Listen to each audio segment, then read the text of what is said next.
Josh and I must have showed some really good chemistry there in the last show. It got us back on together. So we'll see if we can do the same this time.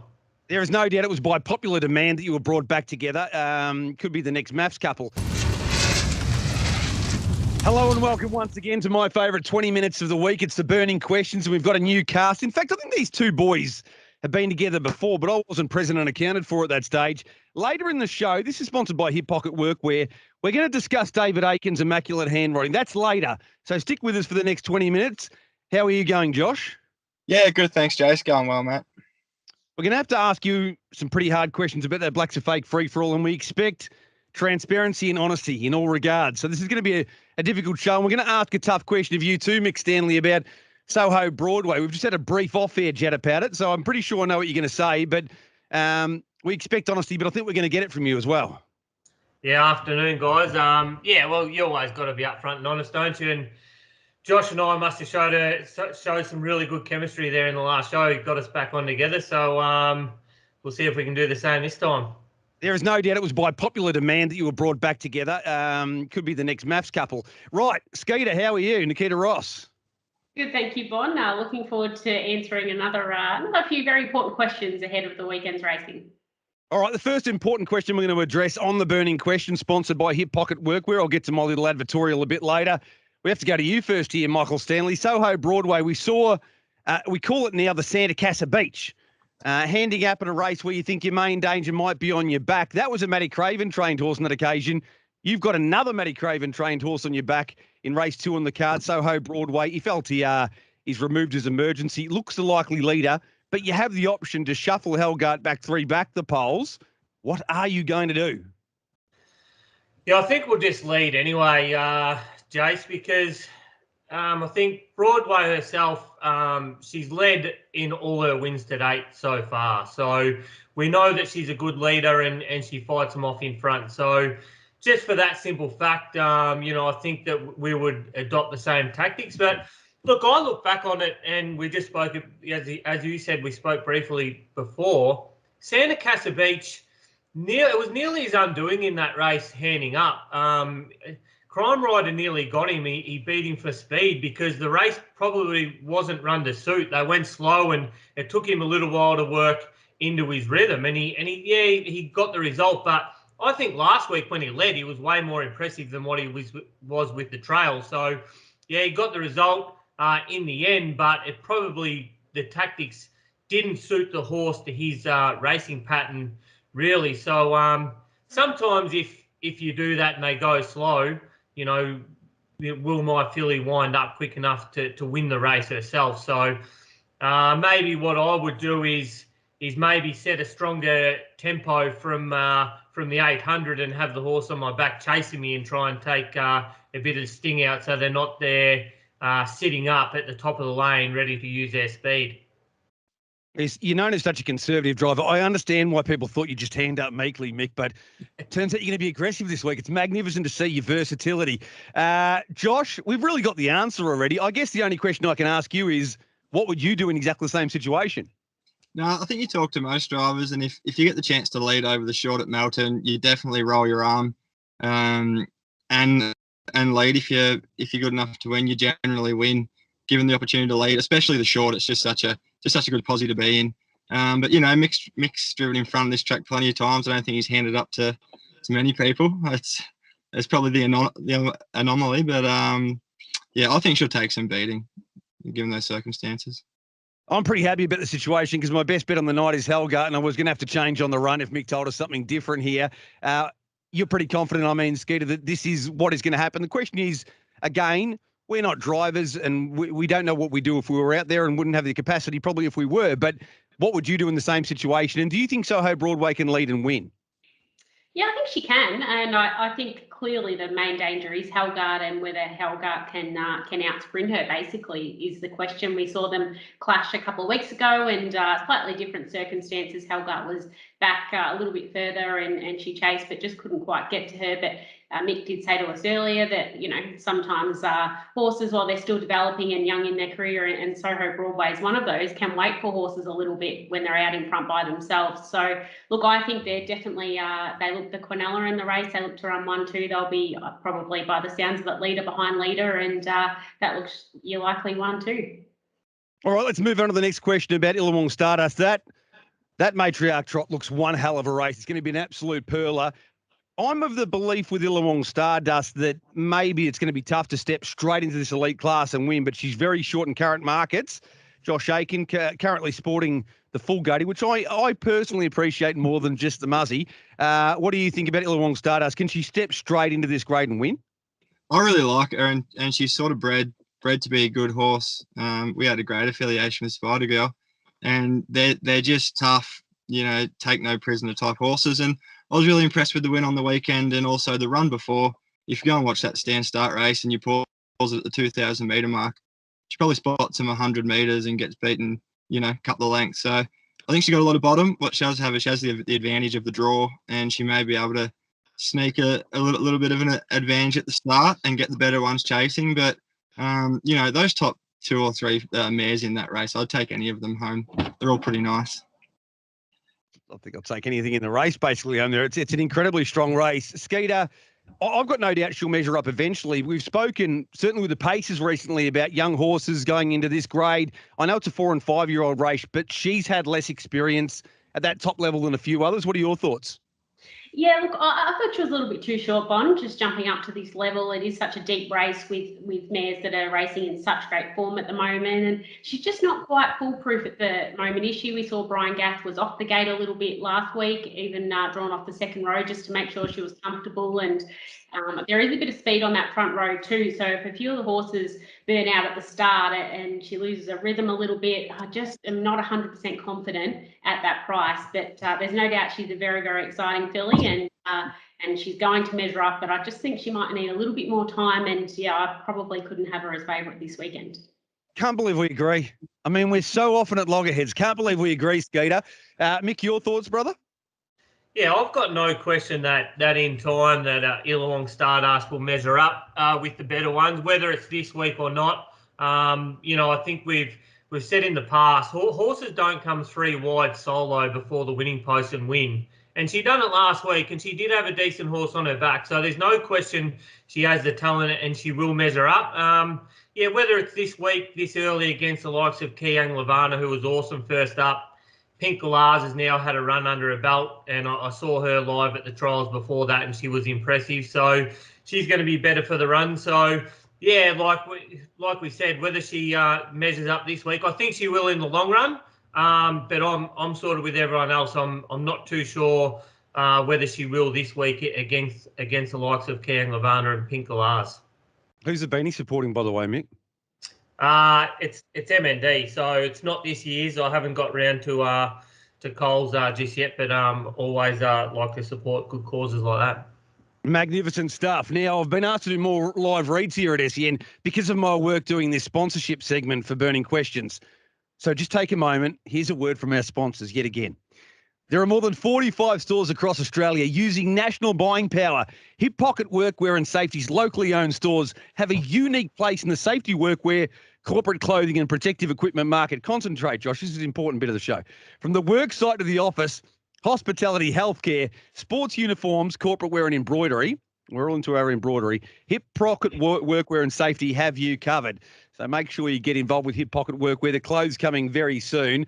Josh, let's go to you first here. This question's about Shadow Sax, but the team's got a magnificent role to play in this Blacks Are Fake free-for-all.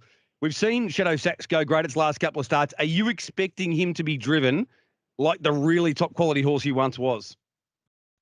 Off his last run, it wouldn't surprise me. His sectionals were super and just kept finding the line, which was like the Shadow Sax of old. And, you know, it's probably similar to a couple of our horses that have come off an extended break. It just takes those half a dozen runs to really acclimatise to that. Go away, Brooke Dawkins. What do you want? And it just takes half a dozen runs to acclimatise that top level. And knowing Matty, when Matty's confident with his horses, they're driven that way, and he puts them into the race. So it wouldn't surprise me. if Shadow Sax was attempted to be put on the front end and and kept running. I really like that you didn't have to call out Brooke Wilkins then, but you chose to. Like I like that. If you want to call me during the show, I told you I was going to be busy, so we're going to call you out. The fifth guest on today's Burning Questions is Brooke Wilkins. Now, you could play a very conservative hand here and say, I don't know, the drivers are going to do whatever they want to do, but I'm going to go through all three runners, and you tell me what you expect them to do tactically. Okay?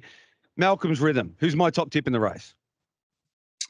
I think Malcolm's Rhythm is probably going the best out of all their horses. I reckon if you had have seen Fresh Air last start, hypothetically speaking, if Code Bailey goes to expect and Zach gets a split at the top of the straight, I think Malcolm's Rhythm wins that race. Zach's got the pleasure of driving a race however it unfolds in front of him. Knowing the horse and knowing what Zach now knows about the horse, I dare say he'll just find a spot knowing that the horse closes so good. And knowing that the first 200 might be electric. So you might see Malcolm's Rhythm just finding a spot early without telling Zach how to drive the horse, of course. You've made my weekend. The weekend started on Thursday hearing that information that you think it's going the best of any horse in the stable. I think Skeet and I have both had a bet at 650.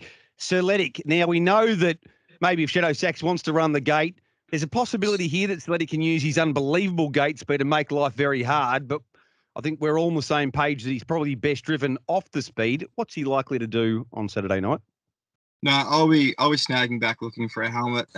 This horse could cross over to the fence in 100 meters, but that's just the undoing of him. So I've just got to remain patient and not get itchy trigger finger and just go back, find a helmet, get a trail into it, let him run home. That's two right answers. The third right answer we need from you now, has Max Delight got the speed to cross Shadow Sax if Shadow Sax is driven off the gate?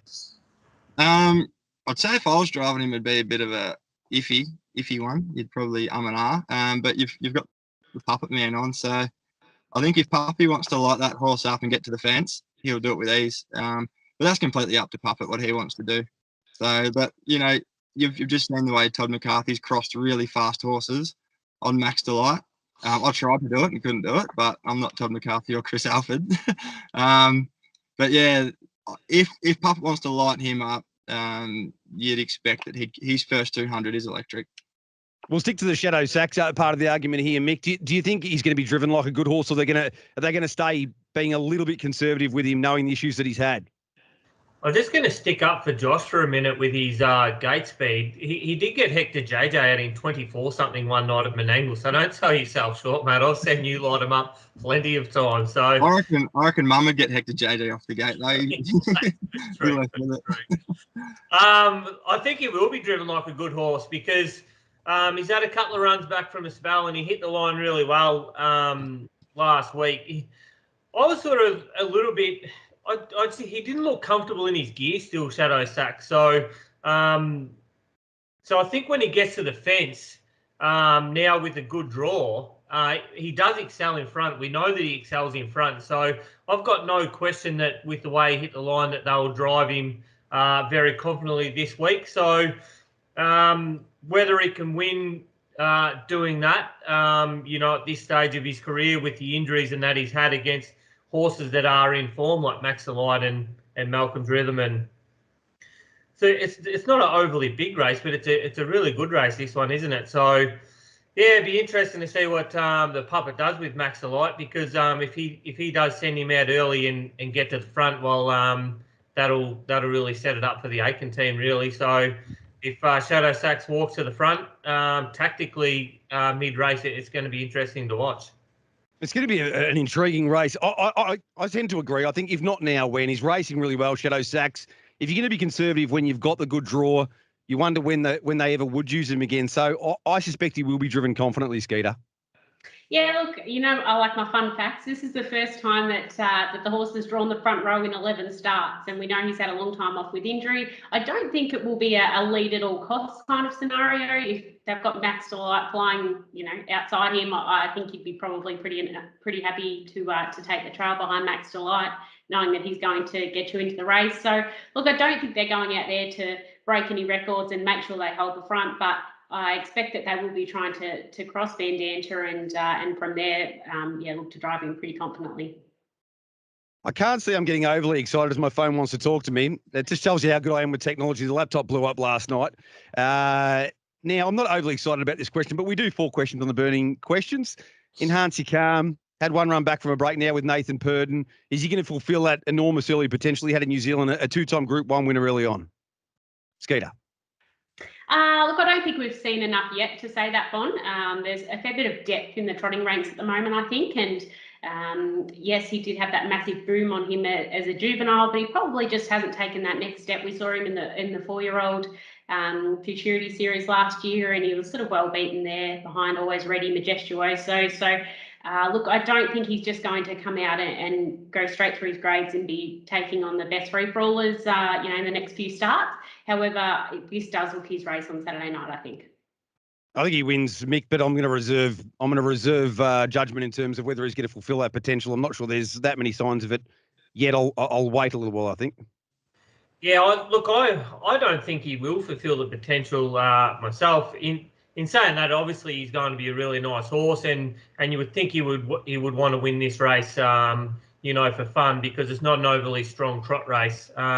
But to me, to be a top liner, he just doesn't have elite speed. He just looks a bit one pace for mine. So going forward, you just don't fulfil that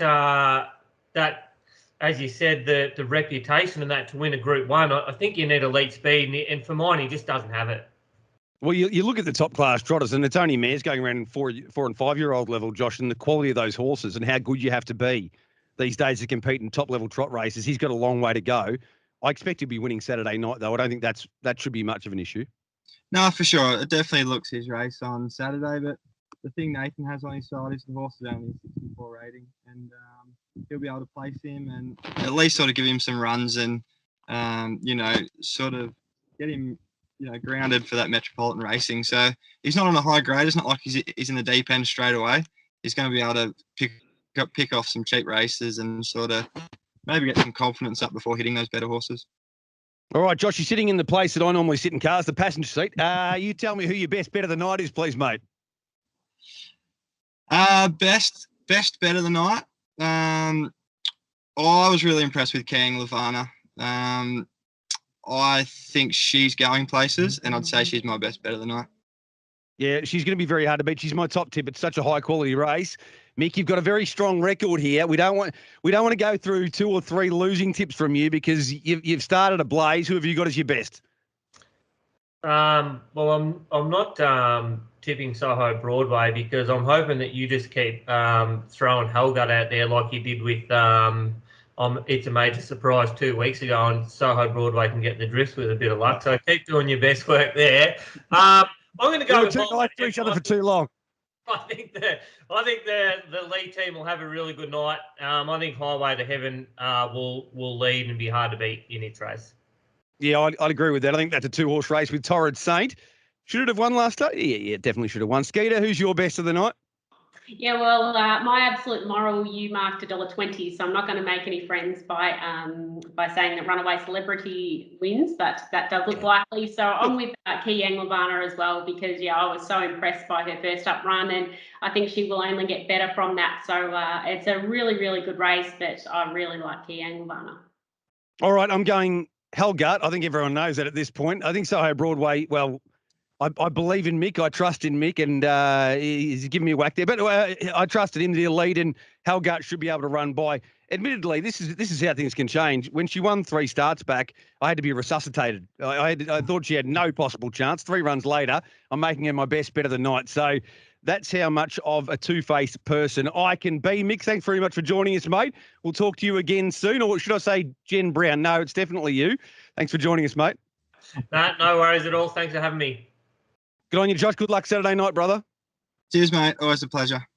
Well done, Skeeter. I don't know why we didn't have the same best bet like we normally do, but I do love the new hairstyle. Come into the Friday form panel with that's a great look for you. Thanks to everyone for joining us on the Burning Questions, sponsored by Hip Pocket Workwear. We'll be back again next Thursday.